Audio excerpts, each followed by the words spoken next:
Now that I have explained why I'm intrigued by the song Ain't No Sunshine and why I try to translate it into Polish, we can finally come to the main question of the video, which is, why can't you translate it without losing something in translation? Well, as you have possibly already concluded from the title of the video, it has something to do with the difference between house and home.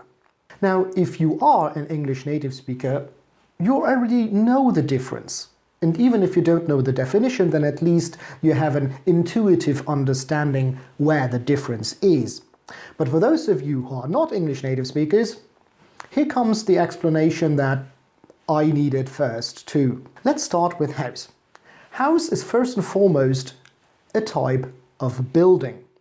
It's not just any building, it's a special building. It's a building that's supposed to be inhabited by people for the long term.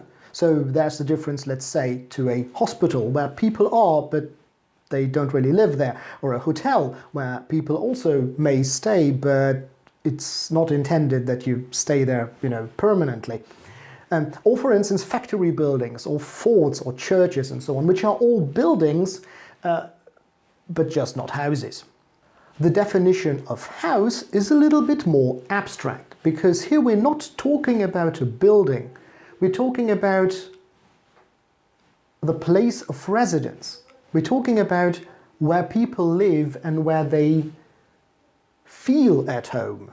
And as you can see from the two definitions that I'm presenting here, so Merriam-Webster for American English and Cambridge Dictionary for British English, the definition is a little bit more vague because it clearly relates to something more emotional and psychological, mental if you like, than to something as specific as a building.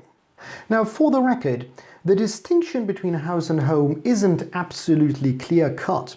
For instance, when it comes to real estate marketing, you are selling family homes, not family houses. The same you find with luxury homes, which is absurd because while you can buy a building, you can't really buy a family. Another example where both meanings are kind of conflated is homeless. Now, usually the word homeless refers to people which have no house or apartment to live in. But they may very well have a place that they consider their home. There are homeless people which literally live in a bush or in a tent, but they might consider that place their home because they've been living there for 5 years already and they arranged it and they feel home when they go there. At the same time, somebody who, let's say, hasn't lived in any place for longer than 3 weeks because of their business, they are traveling all the time. They sleep basically only in hostels and hotels and dine in restaurants. They will not be considered homeless. But generally speaking, the distinction is pretty clear. House is a building that's supposed to be inhabited by people, while home is the center of your private life.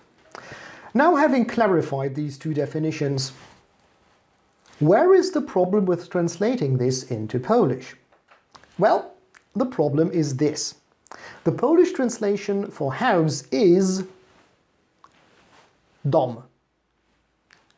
And the Polish translation for home is dom. You see the problem? And just in case you wonder if that can really be the case, here is the Polish encyclopedic definition of what dom is. You see, the first meaning relates to a house, and the second meaning refers to a home. So I guess it now becomes clear why you would lose something in translation when translating the song. Now, some of you might be confused and say, how is that even possible? These are two different things. How can you just merge them into one word?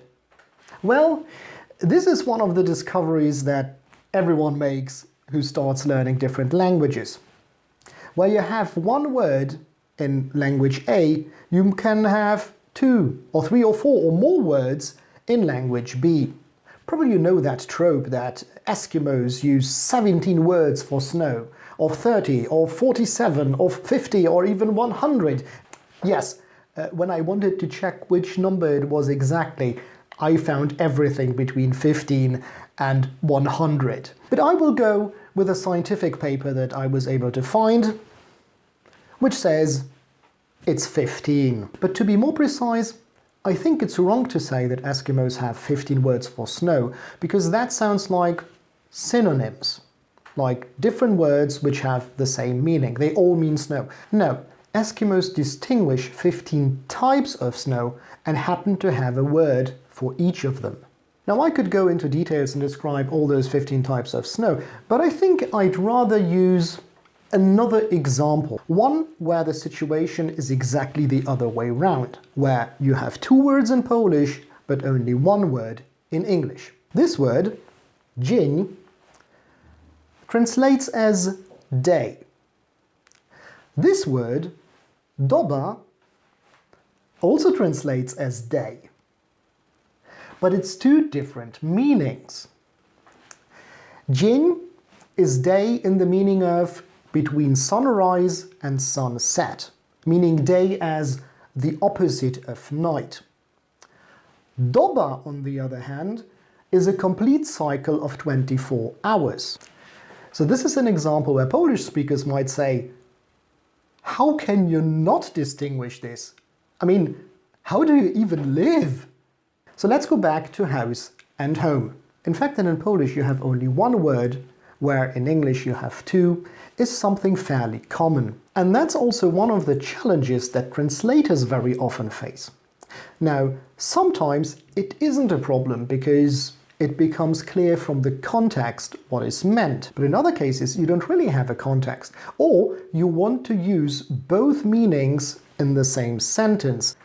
Or if there's a juxtaposition that, like, here's 1 word and here's the other one, and look, they are different. For instance, when you don't have a context, there's just a list of words, and worst of all, both words appear on the same list, then you really get in trouble. Let's look at the sentence in the song where both words appear. Ain't no sunshine when she's gone, this house just ain't no home. This is a beautiful sentence.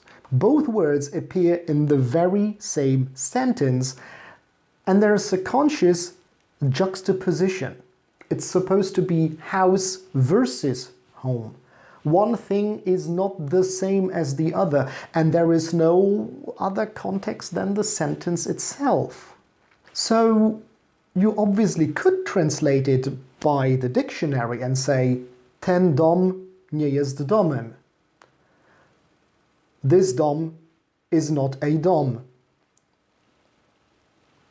And it kind of works, just as much as you could say, this home ain't no home without you. The sentence, this home isn't really a home, would convey the same message. It would mean, okay, this is the place where I live, so it is my home. But without you, it doesn't really feel like home, or at least much less when you're not there. And it's still romantic. But to make this juxtaposition of house and home and to say, well, you know what, if you're not there, it's not a home at all, it's just a house, is even stronger. And that's the part you just cannot convey in a translation here. It gets lost in translation. Now, don't get me wrong. It's not that those 2 meanings aren't understood in Polish. You saw in the dictionary definition of dom that both meanings are listed and therefore they are distinguished. Also, they are distinguished in daily speech, but only in context. So for instance, if somebody says, kupiłem dom, I bought a dom, it's clear you bought a house. When somebody says, idę do domu, I am going dom, it's pretty clear that this person is going home. And yet, because it's the same word, you will have cases where there's ambiguity. If somebody says, jestem w domu, I am in dom, it can mean both things. I am at home or I am in the house. And again, only the context will clarify if this person says, well, I am at the place where I live, or, well, I am at that house that, I don't know, I want to buy. Now, I could end this video here, but there's one question that came to my mind while I was shooting it. How come I haven't realized that house and home is distinguished in English and it's not distinguished in Polish?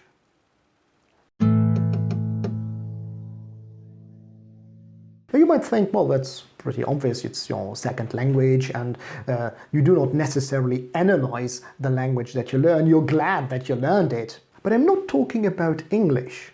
The second language I learned is German, and I learned it already as a child, so I had plenty of time to figure out differences between Polish and German. And guess what? The distinction between house and home is made in German too. So how come I haven't realized it earlier? I think that the answer is that German is somewhere in between Polish and English. It does distinguish house and home, but the distinction isn't as clear.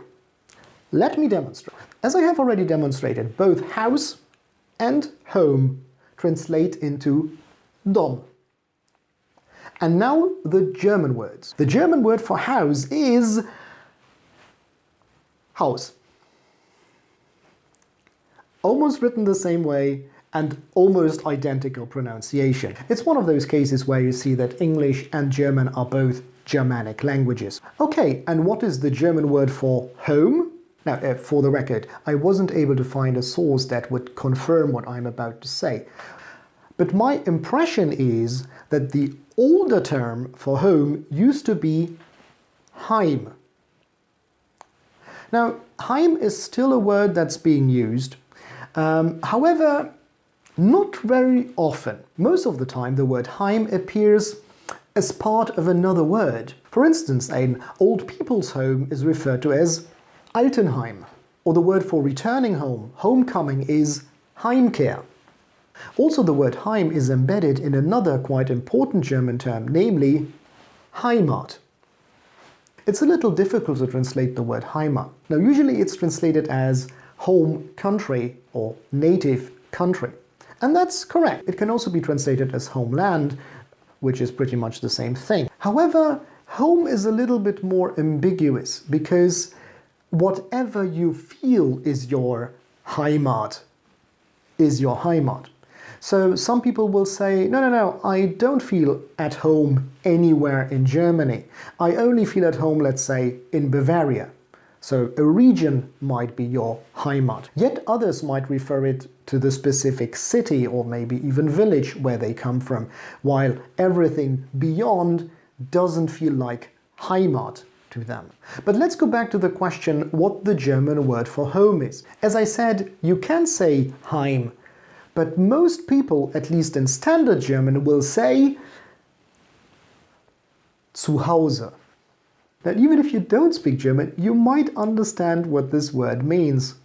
It means, literally, at house. So you can either speak of the home, das Zuhause, then it's written like this, or when we talk about the adjective, it can either be written like this, but also like this. Zu Hause. In fact, zu Hause as two different words is the recommended way to spell it. And that literally means at house. And that's exactly how you express it in Polish. So this is why, for 2 or maybe even 3 decades, despite speaking Polish and German, and even working as an interpreter and a translator, I haven't realized that house and home are distinguished in German, unlike Polish. Maybe that's a reason to say thank you to my friend who introduced me to Bill Withers. Not only have I been introduced to his beautiful music, but as collateral benefit, I learned something about English, Polish, and German. So that's it. That's the difference between house and home in 3 languages, and the reason why translating into Polish would mean losing something in translation. Thanks for watching, and I hope to see you next time. Subscriptions. What? We have hardly an increase of subscriptions. But don't we have more subscribers? Yes, but like 2. Let me check. But why? We put so much effort into this. Yes, but we don't say like, comment and subscribe at the end of our videos. Well, I see your point, but I somehow doubt that people will like or comment or subscribe just because I say it. Someone else could say it. Like who? Her, for instance? Like, comment, and subscribe.